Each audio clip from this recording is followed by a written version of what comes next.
Building കൺസ്ട്രക്ഷന് ആവശ്യമായ plot select ചെയ്യുമ്പോൾ ഈ പറയുന്ന കാര്യങ്ങൾ നിങ്ങൾ ശ്രദ്ധിച്ചില്ലെങ്കിൽ നിങ്ങൾക്ക് ലക്ഷങ്ങളുടെ നഷ്ടം സംഭവിച്ചേക്കാം.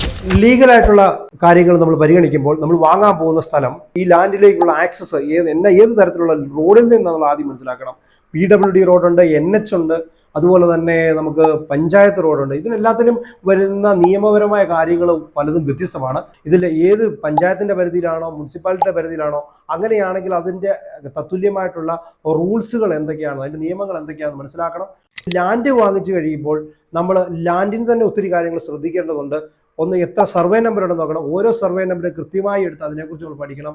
ആദ്യമായി റീസർവേ, വില്ലേജിൽ നിന്ന് റീസർവേ പ്ലാൻ വാങ്ങിച്ച് ഏതൊക്കെ റിസർവേ പ്രകാരം ഏതൊക്കെ സർവേയിലാണ് നമ്മളുടെ ലാൻഡ് ഉൾക്കൊള്ളുന്നത് മനസ്സിലാക്കണം. അതിൻ്റെ ഓരോന്നിൻ്റെയും 30 കൊല്ലത്തെ ബാധ്യത ബാധ്യത ചെക്കപ്പ് ചെയ്യണം. പട്ടയങ്ങൾ പല രീതിയിലുള്ള പട്ടയമുണ്ട്. അത് പുരയിടം പട്ടയത്തിലാണ് നമുക്ക് എപ്പോഴും ബിൽഡിംഗ് പണിയുവാനുള്ള ഇതുള്ളത്.